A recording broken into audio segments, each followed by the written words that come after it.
A continuación, vamos a diseñar la estrategia de control del camino de datos multiciclo.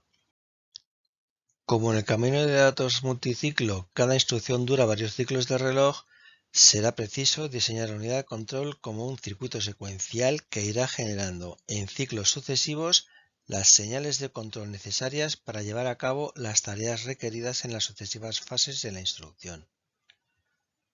Por simplicidad, la unidad de control se diseñará como una máquina de estados finitos de Moore. Las entradas de la misma estarán constituidas por los 6 bits más significativos del registro de instrucción, es decir, por el código de operación. Y las salidas que genera serán las señales de control que regulan el funcionamiento de los restantes elementos del camino de datos.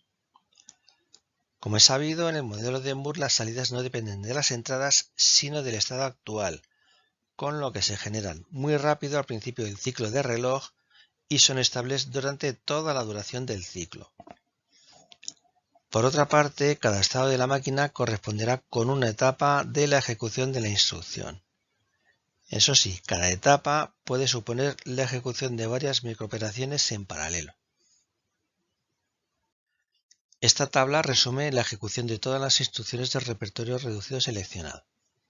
Como puede verse, las dos primeras etapas son comunes a todas las instrucciones. A partir de ahí, cada instrucción requiere un tratamiento diferenciado que le hará recorrer distintos estados en el autómata. Por la izquierda nos encontramos con el camino que siguen las instrucciones de acceso a memoria, cuya tercera etapa es común a ambas. Es el cálculo de la dirección de memoria. Luego, por la izquierda del todo, es por donde se va la instrucción LW, que pasa por dos ciclos más, y por la derecha es por donde va la instrucción SW, que pasa por un único ciclo. Por el centro tenemos la rama que recorren las instrucciones de tipo R que pasan por dos ciclos de reloj. Primero la ejecución, segundo grabación de resultado. Las instrucciones B, Q y J ambas pasan cada una de ellas por un único ciclo antes de terminarse. Aquí tenemos una primera aproximación a lo que sería el diagrama de transiciones de la unidad de control. Lo primero, la señal de inicio nos lleva a la primera etapa de la instrucción, que es la lectura, que va seguida de la decodificación.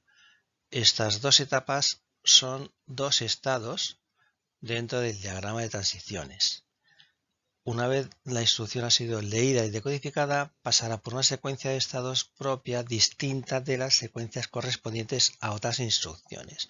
Por la izquierda nos encontramos con la rama que nos lleva a los estados que recorren las instrucciones de acceso a memoria. Serán varios estados.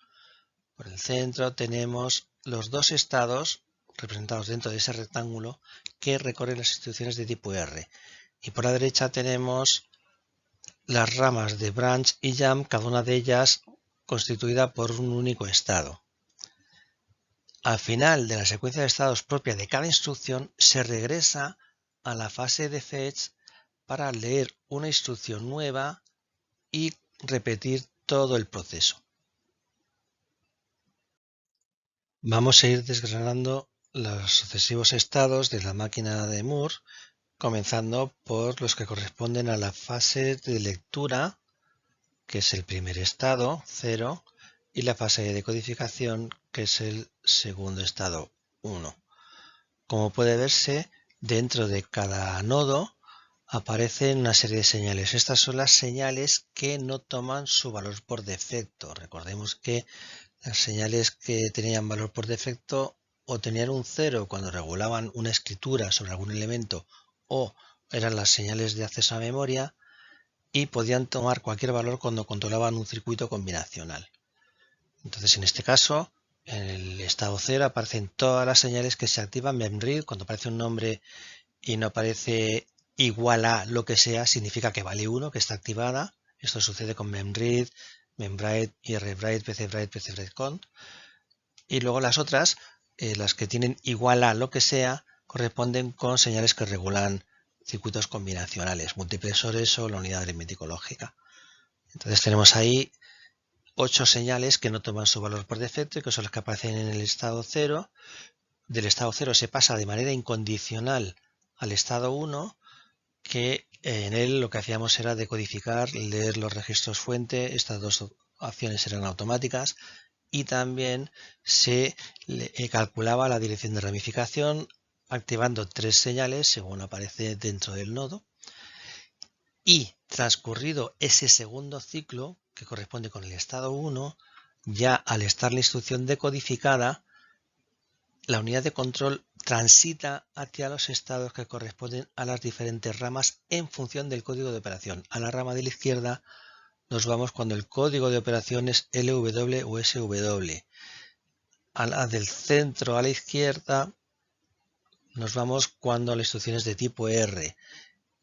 A la del centro a la derecha nos vamos cuando la instrucción es BQ y a la de la derecha del todo nos vamos cuando la instrucción es J.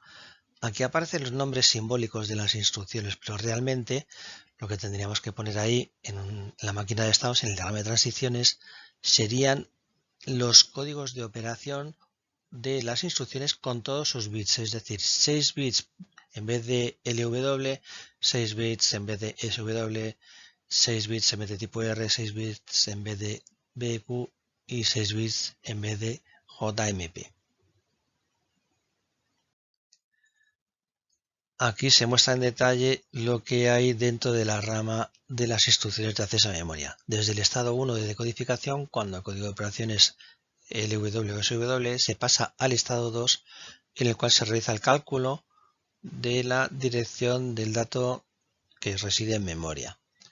Si el código de operaciones LW, se pasa al estado 3, en el cual se realiza el acceso de memoria, que es una lectura en este caso.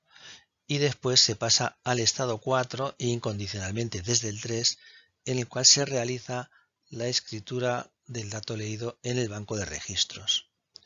Si por contra la instrucción leída era SW, del estado 2 se pasa al 5, en el cual se realiza también un acceso a memoria, pero en este caso es un acceso de escritura. En ambos casos, desde el estado 4 o desde el 5, se vuelve al estado 0 para repetir el proceso de lectura y demás de la siguiente instrucción. Aquí tenemos la rama que corresponde con las instrucciones de tipo R.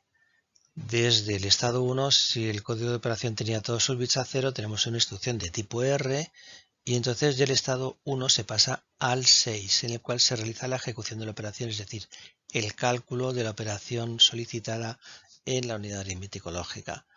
Del 6 incondicionalmente se pasa al 7, en el cual se completa la instrucción de tipo R, es decir, se graba el resultado en un registro del banco de registros. Después se va al estado 0, tal como se puede ver en la figura de la izquierda, para comenzar la nueva instrucción. Aquí tenemos la rama que corresponde con las instrucciones de ramificación. Esta rama consta de un solo estado. Desde el estado 1, si el código de operación era el de BQ, vamos al estado 8, en el cual se termina la instrucción de ramificación. Esta terminación consiste en grabar condicionalmente en el contador de programa el contenido de la dirección de ramificación que estaba en allout, que se había calculado en la fase de decodificación de la instrucción, en el estado 1, y esta grabación solo se realiza si la comparación entre los dos registros indica que tenían contenidos iguales.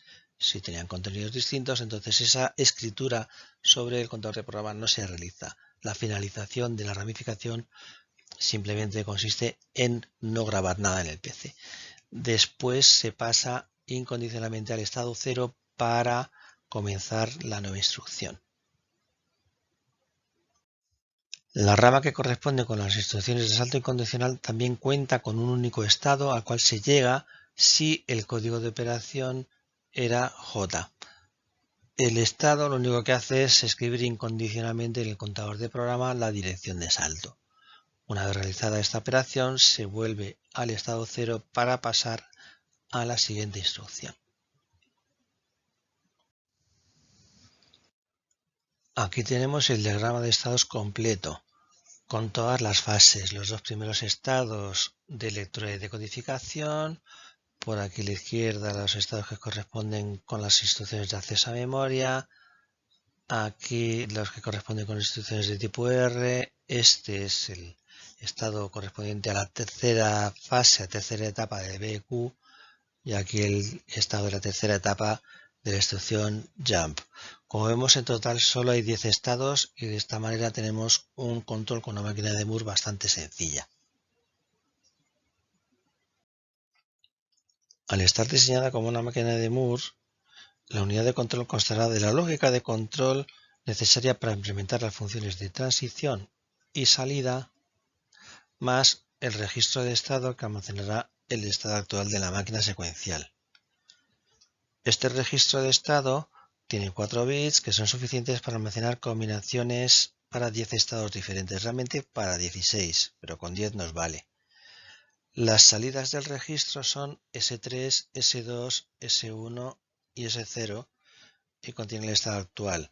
Y las entradas son NS3, NS2, NS1 y NS0 que proceden de la lógica de control encargada de calcular la función de transición. Así, esta lógica de control para la transición calcula estos 4 bits tomando como entrada el código de operación y el propio registro de estado, los propios bits del registro de estado. La lógica de control para las salidas toma como entrada también el estado actual solamente al ser una máquina de Moore y genera todas las señales de control que regulan el funcionamiento de los elementos del camino de datos. Aquí tenemos la tabla de verdad de la función de transición de la unidad de control del camino de datos multiciclo. Esta es una tabla resumida porque solo muestra líneas que corresponden con los estados del 0 al 9, que son los que existen en el diagrama de transiciones que hemos generado anteriormente. A partir del estado 10 en adelante están todas las filas colapsadas en esta de aquí abajo, que pone resto para el estado y todo X para código de operación. Son situaciones imposibles que podemos etiquetar como diciendo que el próximo estado puede ser cualquiera, porque son situaciones que no se van a dar. Tampoco están todas las filas restantes explícitamente, porque nos encontramos, por ejemplo, con que la primera es estado 0, código de operación cualquiera. Esta refleja la situación en la que cuando estamos en el estado de lectura, sea cual sea el código de la operación de la instrucción leída, vamos a pasar al estado 1.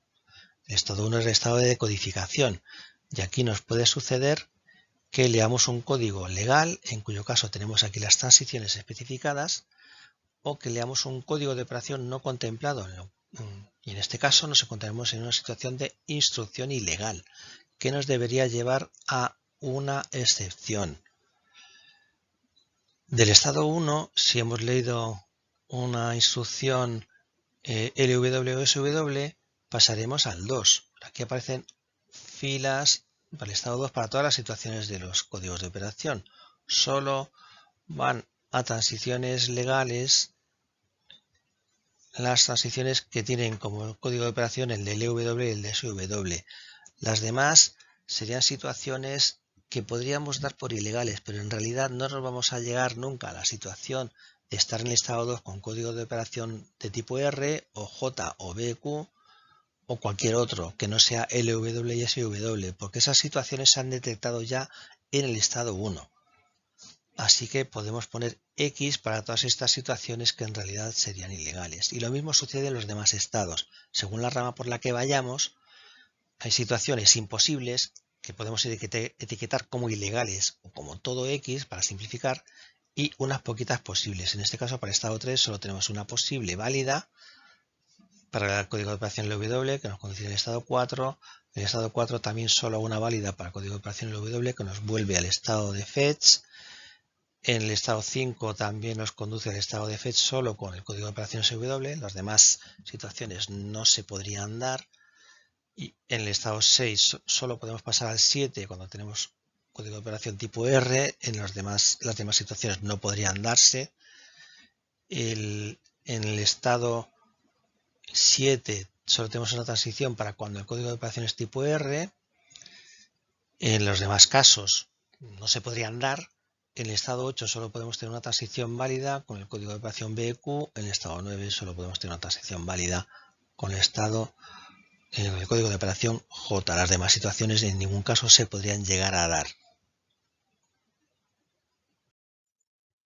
Aquí tenemos la tabla de verdad de la función de salida. Faltan las 6 filas que corresponden a los estados que van del 10 al 15 y que están colapsadas en esta única de aquí, en la que para cualquier estado que no sea del 0 al 9 tendremos las salidas por defecto, es decir, ceros en las señales que cargan registros o regulan el acceso a memoria, X en las señales que regulan el funcionamiento de multiplexores o la unidad aritmético lógica. Esta tabla, por supuesto, tiene 16 columnas, una columna por cada señal de control y tendrá entonces 10 filas que corresponderán con los estados posibles, aparte de esta que colapsa los 6 imposibles. Se ha puesto el valor X, el don't care, en todas las ocasiones en las que ha sido posible. La implementación de la lógica de control, que incluye la función de transición y la función de salida, puede realizarse mediante diferentes técnicas. Entre ellas destacaremos el uso de memorias ROM o de dispositivos programables de tipo PLA o el uso de un secuenciador o la aplicación de la técnica de microprogramación. La implementación mediante ROM implica materializar las funciones de transición y salida completas sin simplificar. Por su parte, la implementación con PLA será más sencilla ya que materializa las funciones de transición y salida simplificadas. Por tanto, el circuito será más pequeño, más barato y más rápido. La implementación mediante un secuenciador reduce enormemente la circuitería necesaria para materializar la función de transición, que es la más complicada. Y la implementación mediante microprogramación ayuda a comprender los patrones de funcionamiento del circuito, si bien normalmente se implementaría de forma muy similar al caso del secuenciador.